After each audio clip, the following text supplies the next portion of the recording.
that are like supposed to be responsible for all of the charitable stuff in the church as well. I like that's what I've seen, at least, you know. Yeah. The Relief Society, we should maybe mention this at the start. But like, so for those who don't know, the Relief Society is like basically the women's arm of the church, I guess. Like they have their own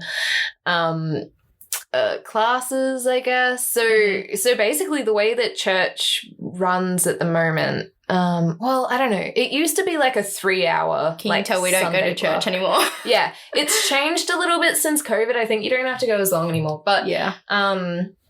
You know, what it used to be, and for a lot of the time growing up, it was like you have everyone together, like all of the families and stuff together for the first hour. You have the sacrament meeting, people give talks, and you take the bread and the water and you do all that shit. Then you have like an hour of like a mixed class where you get to be, they call that Sunday school, so the men and women get to be together. It was always so boring. Oh my God. And then the third hour is where you kind of break into your different like gender classes. So like, you know, the priesthood would have their like, you know, the priesthood being the men, they get to have their men's class, and then the women have their women's class, which is called Relief Society. And I think initially the naming of the Relief Society came about because, you know, Joseph Smith's wife wanted to set up an organization to do charitable work and stuff. And then suddenly Joseph Smith had a revelation about the Relief Society that should be set up, and then made his wife the boss of it. Yeah. So he's like, you know what? I want you to feel kind of important in this. So look, you can look after the women and like literally that's all it is. Yeah. So that women in the church that are still in that brainwashing process kind of feel like they have. It's kind of like when I want my kid to take a bath. It's like you can either take a bath before dinner or after dinner, but either way, you're still getting wet. So it's kind of giving the Relief Society that feeling of like, oh, yes, I'm important, without them actually realizing, hey, this actually doesn't mean shit. Yeah, like it really doesn't. And yeah, I mean, So like...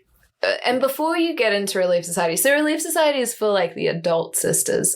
So from the time you're 18 and over. Very boring. Yeah, you get to be in Relief Society. And it is not something that anybody looks forward to. I think you and I ditched so many Relief Society lessons. Dude, I remember when, because Sister May is like a year older than me. Am I? I think I'm a little bit older. Or maybe 2 years older. I'm 26. Yeah. But you turned 26 this year. Yes. Yeah. Yeah. But, okay, so, like, somewhere between a year and 2 years. Anyway, so so I remember when you,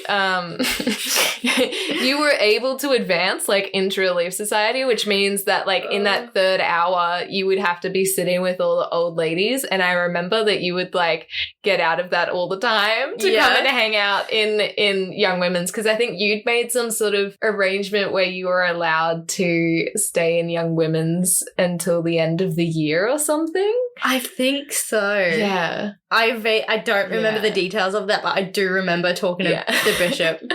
Because you're just like, man, I don't want to sit with all these old ladies and talk about fucking babies and shit all day. Like, that's another thing. Like, these Relief Society lessons are all geared to women that are married and have children. And so I remember that transition into Relief Society being so difficult because all these women were talking about, oh, yes, like when I'm married and my husband. And there was nothing that I could relate to in those lessons. And that was so difficult as someone that was going to try and like receive some revelation. Definitely in like the last, couple years of going to church, I really hated Relief Society because at that point I'd kind of decided that, I wasn't going to be having kids anytime soon. I did want to have children at some point. I just wanted to wait until I owned a house, and I knew that that was going to be like at least a few years away. So going into those lessons and hearing these women talk about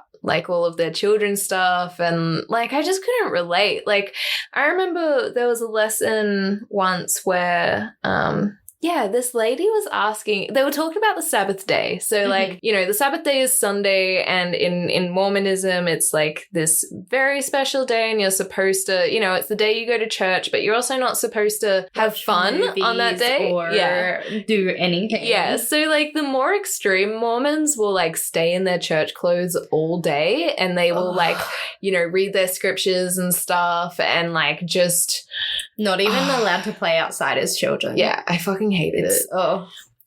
But anyway, this lady was asking, you know, she was just like, is it okay to go to the beach on Sunday? Like, I really, you know, my kids... the water is cursed by Satan, remember? All that too. But like they were, you know, she was like, you know, my kids would just really like to do that. And, you know, and if we're not actually swimming, but we're just like sitting on the beach and enjoying nature and stuff. And like, and I remember... like the responses from these other women, like far out as well. They were like so judgy. They're just like, literally, Relief Society is very judgmental. Yeah, like, fucking all of these women like came down on her, and they're just like, you know, how would you feel about your boys seeing these like girls walking around in bikinis and stuff on the Sabbath? Oh my God, imagine women having bodies. Right? Holy shit. Like, wow. And I'm just like, fuck me. Like, I want to go to the beach. I'm like 2 seconds away from just driving out of here. I want to go look at these women in bikinis. Like, fuck these old ladies, and they're like, you know, being worried about their children, like being sullied by seeing like women walking around in bikinis. Like, it was just so much shit that I just couldn't relate to. And, you know, and when they would talk about, you know, having children that were less active or whatever and wanting to get them back, or lessons that they've like taught their kids, or like, and, you know, and things to do with their like husbands as well. Like that, whenever they'd like talk about their husbands and stuff, it always made me feel a bit awkward, because I'm just like, I mean, do they know that they're being gossiped about right now? Like, poor husbands. Yeah. But yeah, like, there was just so much stuff where I felt, like I just couldn't relate. And it's really hard to, like, I think if you're somebody, and now, like, coming out of the church and after having, like, a big, you know, like experience kind of relearning what I care about and what I actually want in my life, you know, forming my own opinions, like, I don't really have any desire to have my own children. Really stoked to be an auntie. I'm glad you figured this out before you had kids. Yeah. I figured this out one child too late. Me too. I am so glad that you, like, I think if you had stayed in the church, like, you would have been the type of, like, woman to be like, you know what? It's hard, but it's all worth it. Like, it's what God wants us to do. So it's my divine calling, and you should definitely want this. Literally would have been me. I'm so glad that that's not because I think women really do need to know the realities of what having kids is actually like, because from everything I've heard from people who have been honest with me, like, it is rough, and they like, children will steal away like all of your time, and you do literally give up your life for those kids. And, you know, and I admire people who do that, and, you know, like, Sister May, I think you're amazing for doing that, and you're such a good mother to your daughter and everything. Try. Like, you know, I think that's amazing. But I personally wouldn't want that for myself, because fuck me, like, it's hard enough to look after myself. Yeah, and I feel like, kind of, now that I'm thinking about it, it is so kind of segregated in the church that is the only thing the Relief Society talk about, that you end up feeling really left out. And then I feel like some women just kind of jump in really hard and fast into these relationships where they don't really, like, even get to know the man that they're marrying, and then they end up having kids with this absolute douchebag that they dated for 2 weeks, but you know, they're doing the Lord's work. Yeah. And then that's basically my mum and dad.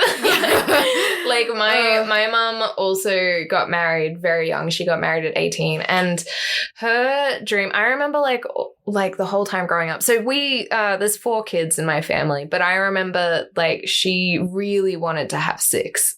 So she would always like be trying for more kids after us 4. And and this was also during a time where she was going through like a lot of mental health issues herself. Like my family also didn't have a lot of money. Like there was so many reasons for like us to not have more children like in the family. And I couldn't understand, like as a teenager, like I remember talking to mum, like having many conversations where I'm like, why do you want more kids? Like, you know, you don't even seem to really care about us that much. Like, I think, oh, I just bumped the microphone. Sorry, guys. But you know, like, I remember being really upset by that because I'm like, you know, this, you know, they talk up like this idea of having like more kids as, what is it? It's the term they use, like arrows in your, is it quiver or something? I have no idea. I've never heard that before. Anyway, it's like supposed to be like, you know, it's like a status thing almost, like, you know, having... Who can have the most children? Yeah. What a great thing to have. Yeah. Like, that's so fucking disgusting. And I'm just like, poor kids. why would you want more children? Like, you're only just able to provide for the ones you have. And like, yeah, it never made sense to me. And it always made me really angry. And so, yeah, like even growing up, even though I did want to have children, you know, while I was in the church, I was very clear about like I would probably only have 2, and I don't want to have kids until I own a house because I want to make sure that like I can provide for them properly, because, you know, that's like my family never owned a home and we were really reliant on like, you know, government payments for basically my entire life. Like they still are. And I just didn't want that. Like if I was like, look, I love the Lord's plan of getting married and having kids, but I want to do it a different way because, yeah. I remember people gossiping to me about that. Really? I remember your ex-sister-in-law would come to me and be like, oh, she's going to regret having kids later in life. Yeah. Like literally so many people would say that to me, like, oh, Sister Donna, she's just going to regret that. I can't believe she's waiting. Like that's so selfish of her. And I'm like, now that I think about it, the selfish thing is pushing out so many kids that you are not able to keep up with the financial, emotional and mental needs of these children. Yeah. But, you know, pro-life. Let's have as many children also, and not care like, about them. The other thing I think I should point out, like, I got married at 18. You were still a child yourself. I was a fucking teenager, and I didn't know what the fuck I was doing. But yeah, like literally within a year of getting married. So like probably before I was even 20, I remember going to the temple once and like, you know, making small talk with this lady there and telling her about how I was married and stuff. And she was asking about when I was going to have kids. And I'm like, dude, I'm like only 19. Like I don't want kids right now. Like I'm still at uni. Like I'm not gonna, I think the other thing to point out as well is that, you know, like women, like having a career and stuff is not at all, like a priority for women in the church. It's sort of like, yeah, you can do it if you want, but like, you know, the man is the provider, so it doesn't really matter. I remember distinctly on my mission, this was something that really shook me to the core and probably ended up leading me down the path to where I am now. But we had one of the area presidency, I think, come and visit our mission, and there was a select few that got to have an interview with this very high up leader man. And I got to be one of those very special people. Thank you, President, Mission President, for that. Really appreciate that. You're probably not listening, but really appreciate it. And I remember going in and just being super nervous. And I like took my Book of Mormon, took my Preach My Gospel, had everything there ready to have this discussion with this guy. And I remember sitting down and he being like, oh, Sister May, like, thank you so much for your service, blah, blah, blah. We sat down and he was like, so what are your plans when you get home? And I was like, yep, like, I'm going to go home and I might start a uni course. I don't know, but ultimately, like, I want to get married and have children. You know, classic Mormon white picket fence dream house. That is correct. Actually, this is the thing that shocked me the most. He told me that I should wait to get married and have children until after the degree. But